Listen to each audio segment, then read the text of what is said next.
Hi everyone, welcome back to my channel. I am going to be doing something that I love.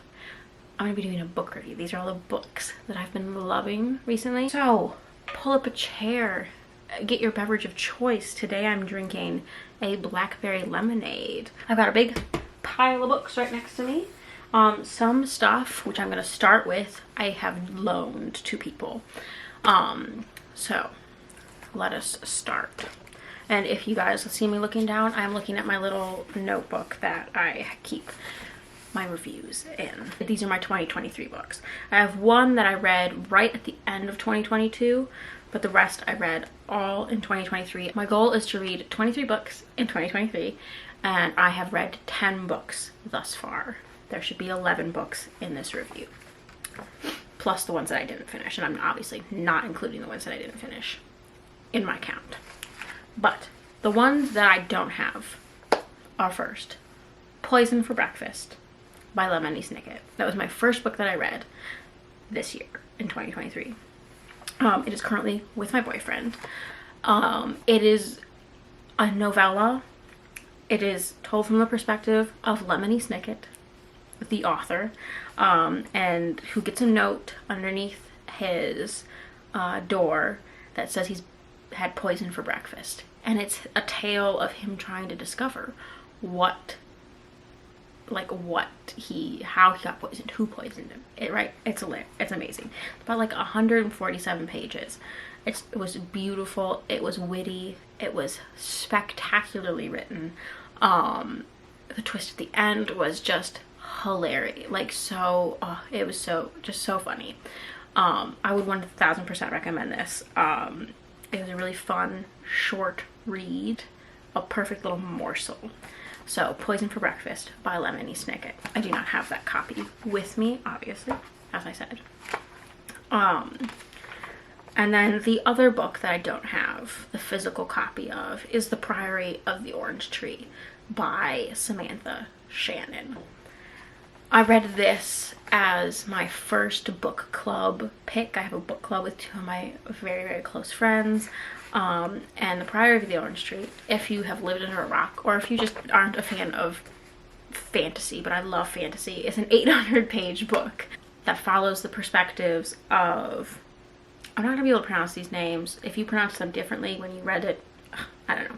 But follow the stories of Iad, Loth, Tane, and Nicholas, and it follows each of their stories and how they converge and connect in their fight against the Nameless One, which is like a dragon, basically.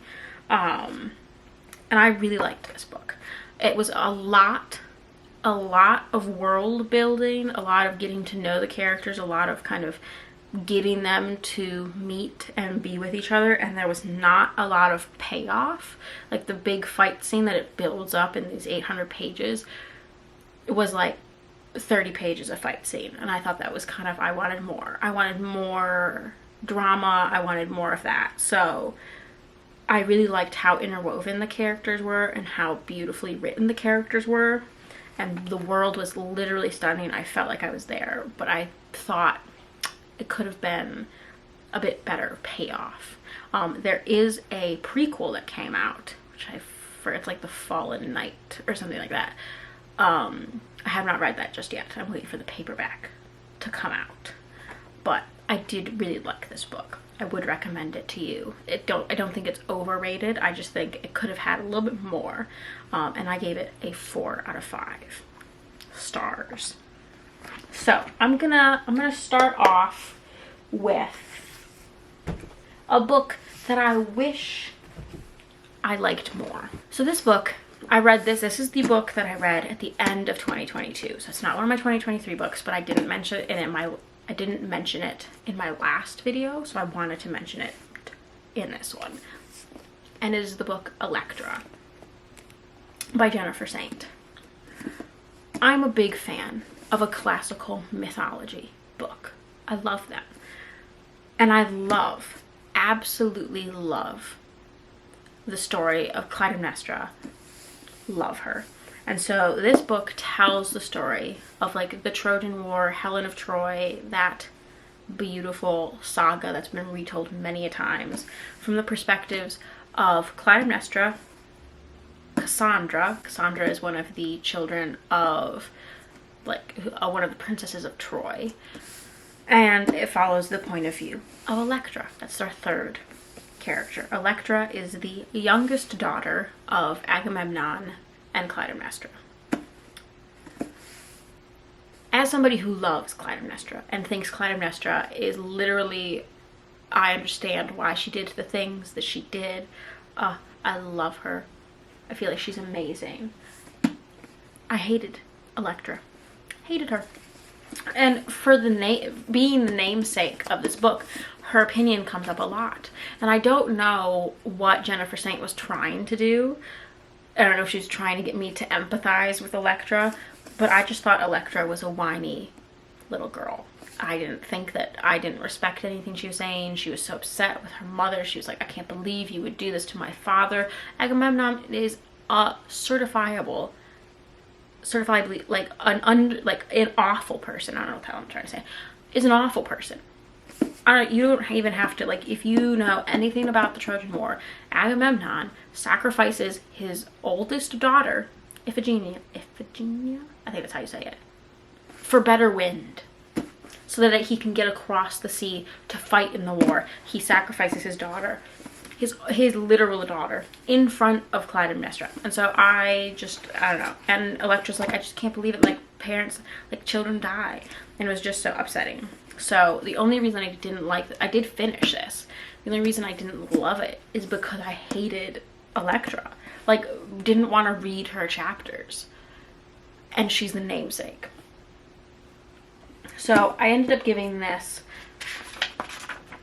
a 3 out of 5 stars in my review, because it was really beautifully written. And I love Jennifer Saint. I like the art. I like the cover art. I really didn't like Electra. And I didn't like her as a character. Which, if that is what you were trying to do, then power to you. Because I didn't like her. But yeah. So, but in the same realm of mythology, this book, I read this for my book club. I would have read this anyway. The Shadow of Perseus by Claire Haywood. If you love reading about mythology, if you love reading mythological things, especially feminist mythological retellings, Claire Haywood is the author for you. This is her second book. She also wrote The Daughters of Sparta, which is in either my second or my third book review. I will put the card up here where I review it. The Daughters of Sparta is one of my favorite books. The Shadow of Perseus, equally amazing. I give this a 4.5 out of 5 stars. The only critique I had is how it was laid out. But this book tells the story of Perseus from the perspective of the women that he interacted with. So the first part is told by his mother. Then the second part is told by Medusa. And then the third part is told by Andromeda, his wife, but not really his wife. Basically, Perseus is a known awful human being. All the myths are told from his perspective. So what Claire does is tells the myths from the female perspective. Danae, his mother, tells his upbringing and how she's like, I don't need it, right? All about that. And then it's then told by Medusa, as I said, who is what people would call his trophy. And then it's told by Andromeda, who is the woman that he captures, basically, who he saves, but he captures because he didn't need to be saved. I don't want to tell too much because I don't want to spoil the story for people who don't know the mythology, but I would 1000% recommend this book. If you love mythology, if you love feminist retellings of the stories, it's fabulous. It's written extremely well. I love Claire Haywood's writing style. She's also a classics major, just like me, which I think kind of gives her a step up in the retelling of these beautiful stories and myths. So I would 1000% recommend this. Let's continue. We're going to continue with this fabulous book that you've all probably seen all over the world. It had its moment. It's getting made into a movie or a series or something. This is Light Lark by Alex Astor. This was a fabulous book. So this book is told from the perspective of Isla, the ruler of Wilding, one of the realms in the world of Light Lark. And she's sent to compete in the Centennial, which is a competition-ish that happens every 100 years, where the 6 rulers of all the realms come together and they try to beat the curse. Each realm has a curse set on them. It is honestly, it is so crazy, and the twist in it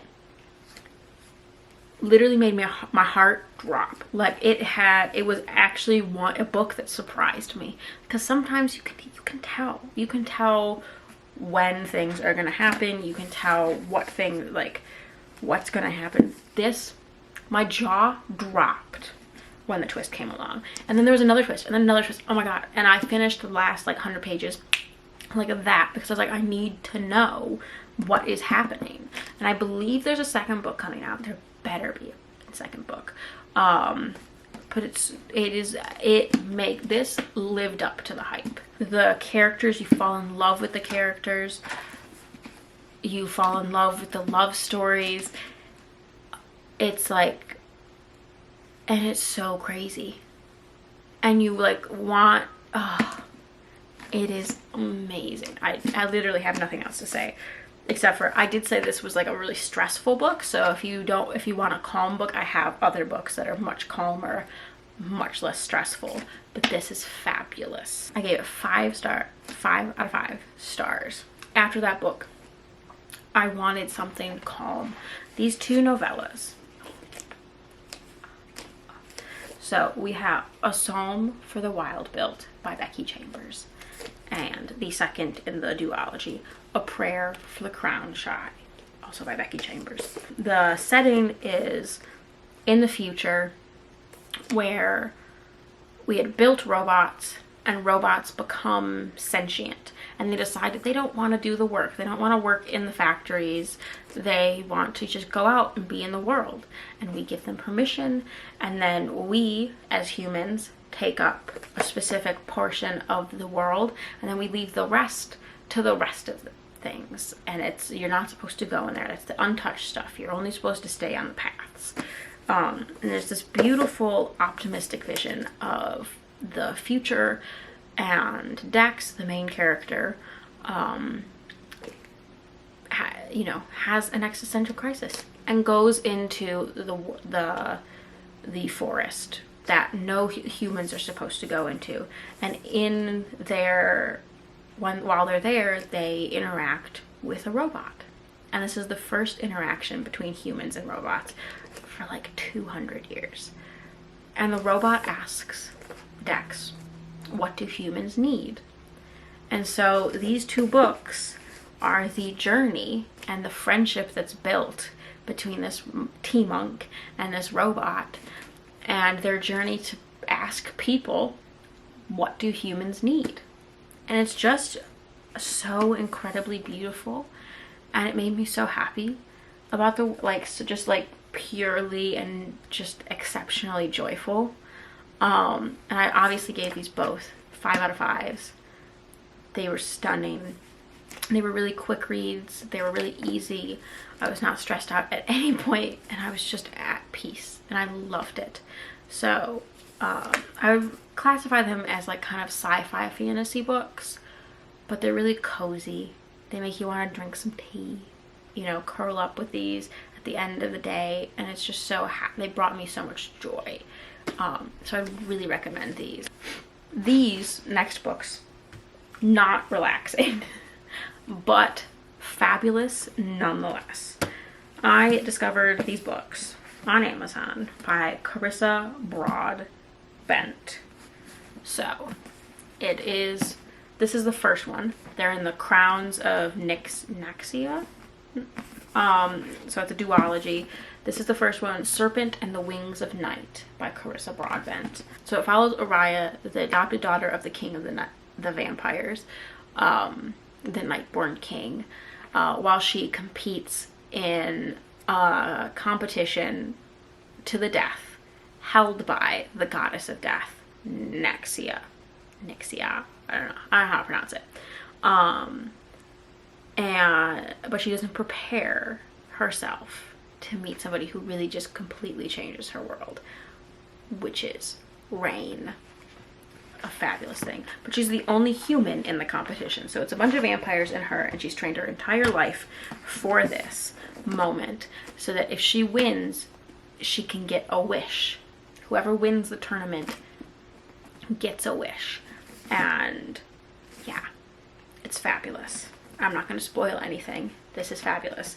And I'm not going to say anything about this second book, which is The Ashes and the Star-Cursed King, except for it happens after that tournament, which is called the Kajari. It happens after that. And it's it's all of the things that unfold in the first book. The second book just follows them, because I don't want to spoil anything. But all I'm saying is this book read it so quickly. Oh my gosh. I can check, because I wrote down when I started it. I read it in 2 days, because I just loved the characters. I loved it. It gives very Hunger Games vibes, if you will, but it's just so good. And I was so impressed with it, because vampires can be tacky. Not this. This was amazing. And I have an example of a book that I read and finished that is tacky, and it's vampires. King of Battle and Blood by Scarlett St. Clair. I mean, maybe other people know that Scarlett St. Clair writes rather spicy books. I didn't know this. It's unbeknownst to me. So I read this, and it was a little, and I'm not saying I'm against that. I understand. I love a spicy scene. But this was too much. This was too much. The story was meh. It was as I said, vampires being tacky. So if you are like, I'm interested in reading a nice little vampire love story, fantasy, a fabulous world, beautiful, strong female character, do not read this. Read this. And then immediately buy the second book, because you will want to read the second book.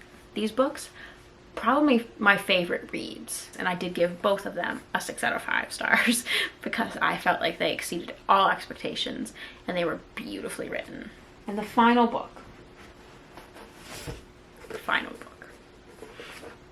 is by my favorite author.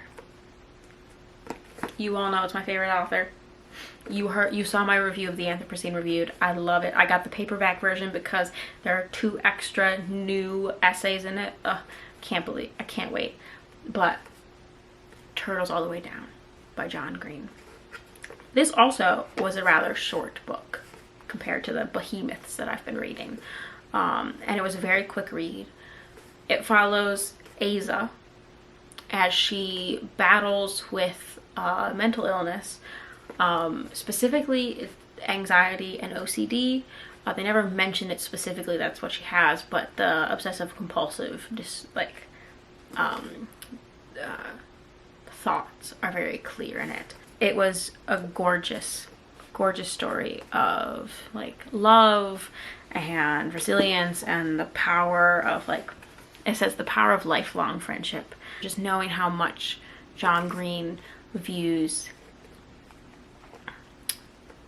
the world as, like, how he views the world through what I read in the Anthropocene Reviewed. It kind of feels like a love letter to people who have mental illness, and celebrating how resilient they are, and how they have ups and downs, right?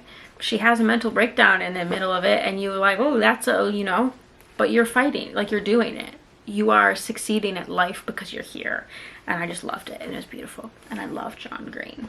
those are all the books that I've read recently. I hope you guys enjoyed this video. I always love talking about the books that I've read, and I think it keeps me kind of accountable, so that I can finish my lovely goal to finish 23 books in 2023. Please tell me what your favorite book that you've read recently is in the comments below, because I love talking about books. Love it. It's my favorite thing. I hope you guys have a lovely, lovely day. Spread a little kindness today. You know, you never know what's going on in people's lives, and I feel like a small little gesture, a smile, always brightens my day when people give that to me. So, you know, make somebody's day today. I love you guys, and I will see you guys in the next video.